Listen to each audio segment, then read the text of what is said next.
alihi wasallama wa inna ma khallafa al-ilma nafi'a manzo Allah ya bar ilimi ne mai amfani wan nahja sadida ya bar kuma tafarki wanda yake shine daidaitaccen tafarki fi da'wati ila Allah wajen kira zuwa ga Allah subhanahu wa ta'ala tsarki da ɗaukaka sun tabbata gare shi. Jama'a kun ji abin da annabi ya gadar shine ne shari'a, imani, shari'a, haka ne? Sannan sai al'umma wadda take tafi kowace ko sannan kuma manzon Allah sallallahu alaihi wa alihi sallama ya bar ilimi, ya bar karantar da tafarki na gari. Duk malamin sunna kamata a ce abin da za a je a samu ya bari kenan. Ina fatar mun gane. To amma har ya zama jama'a malamai sun koma tunaninsu irin na alhazan birni. Bari in sai gida kaza in zuba yan haya ƴaƴa na sa ci gado, bari in sai kaza in kaza, bari in sai kaza in kaza, sai a wayi gari gaba ɗaya duniya ya rayuwar tarawa. Lahirar fa ba ta dame shi ba. Yana kwanta ya rasu sai ƴaƴan su tattara dukiyar su sayar gaba ɗaya, sai zama babu addini babu addila, ba duniyar babu lahirar. Saboda haka kar ka taɓa tunanin cewa gina gida ka zuba haya, shaguna, babura shine zai tare 'ya'yanka daga talauci. Idan wannan wayan ne me yasa babanka bai maka ba, ko shi baya son ka ne? Abinda za ka yi tunani yaya za a raya wannan addini. In aka raya wannan addini kowa ya rayu a cikin addinin. Ku duba me sai Annabi da Abubakar suka yi a Madina, me suka yi wa duniya. Ina za ka je yanzu a ce maka ga wani katon gida, wannan shine gidan manzon Allah, ga wani katon shago, ga wasu katon kaza, amma me suka gina? Addini suka gina. Yau ga 'ya'yansu da jikokinsu nan suna rayuwa cikin mutunci. Ku gina addini ku ga in ba ku rayu cikin security da mutunci babu yunwa ba. Amma ka yi ta tunanin yadda za ka gina gida ka bawa 'ya'yanka, yadda za ka gina kaza, gaba ɗaya sai ka mutu Allah ya talauta su gaba ɗaya, sai sun koma halin da kake musu tsoron su shiga. Karka taba tunanin yaya 'ya'yanka za su kasance game da rayuwa in ka mutu. Abinda za ka yi tunani yaya za su kasance game da addini. Am kuntum shuhada idh hadara yaqub al-maut idh qala li banihi ma ta'buduna min ba'di qalu na'budu ilahak wa ilaha aba'ik ibrahima wa isma'ila wa ishaqa ilahan wahida wa nahnu lahu muslimun. Annabi yaqub da yazo rasuwa su Yusuf ya tattara 'ya'yan shi ya ce in na mutu me za ku bautawa.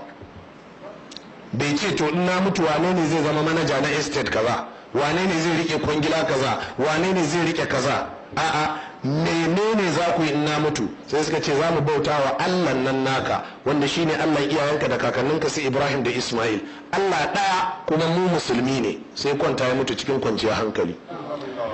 Ɗaya daga cikin 'ya'yan da ya zo rasuwa shine Yusuf. Sai gashi shi ma yana addu'a irin ta uban, yana cewa rabbi qad ataitani min al-mulki wa 'allamtani min ta'wil al-ahadith fatir as-samawati wal ard anta wali fi ad-dunya wal akhirah tawaffani muslima wa alhiqni bis salihin. Annabi Yaqub bai tara kudi ya bar wa Yusuf ba, amma kaga Allah ya ba Yusuf mulki. Ina ya samu kudin campaign, ina ya samu kudin masu saka ƙuri'a, masu kaza Allah ya bashi. Ka saka wa 'ya'yanka addini da matanka ka mutu ka basu, Allah zai ciyar da su. Amma kana tunanin za ka tara musu. Dan Allah, kun ji rediyo Najeriya Kaduna ran nan kun ji wani tsohon mataimakin gwamna da aka hira da shi?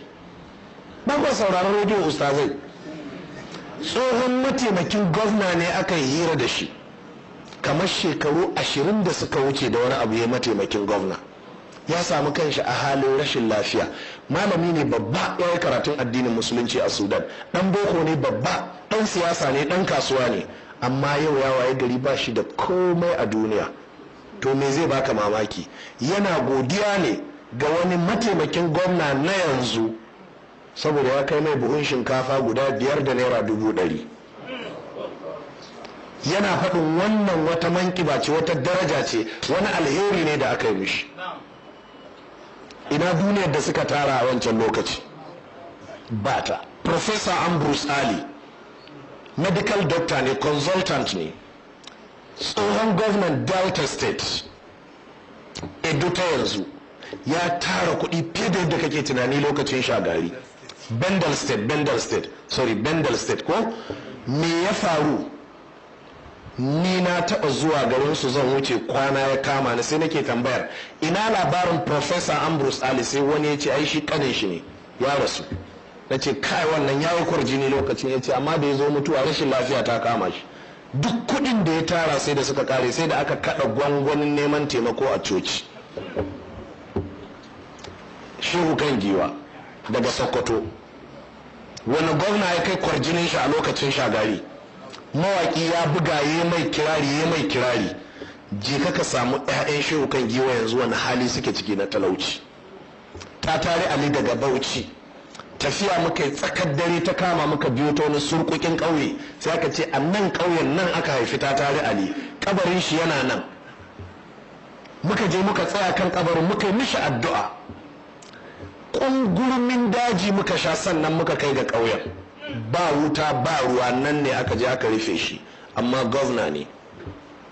Me za ka wahala da duniya ka gama tara ta gaba ɗaya, a ɗauke ka kai kaɗai a je a saka ka, sai ka ji suna ce maka wala qad ji'tumuna furada kama khalaqnakum awwala marra wa taraktum ma khawwalnakum wara'a zuhurikum wa ma nara ma'akum shufa'akum alladhina za'amtum annahum fikum shuraka laqad taqatta'a bainakum wa dhalla 'ankum ma kuntum taz'umun. sai ka ji mala'iku suna cewa duk abin da ka tara ka bari a baya, ka taho gare mu yadda ka zo, dama ya ka zo haka ka zo hannu rabbana, in ji Bahaushe. Haka ka zo, mawaki ya ce wa fi qabdi kaffi qibl inda widadatin dalilun ala hirsin ladhi huwa jami. ya ce haka haifi da za ga ya zo hannun shi a dunkule, yana ce muku ne ya zo tara dukiya, ya zo tara ƙuri'a, ya zo tara mulki, ya zo tara kaza. sai ce wa fi bastihi inda mamati alamatun, ya ce ka je ka ga mamaci in ya mutu za ka ga ya shimfiɗa hannun shi ya mummike hannayen ya bude su. wai me yake cewa ala fanzuruni qad kharajtu bila shay, yana cewa ne jama'a ku dube ni na fita duniyar ba komai.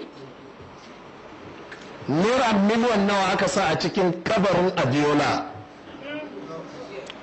za ta amfane shi? Ba za ta amfane shi ba.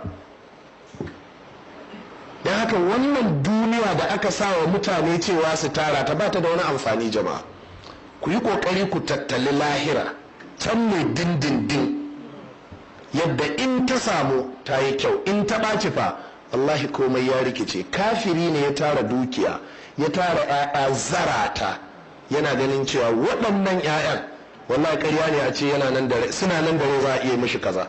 shine ya zo gaban annabi sallallahu alaihi wasallam ya ce ya Muhammad dubi waɗannan fa, in mun je lahira waɗannan za su iya kukan kura su kwato ne.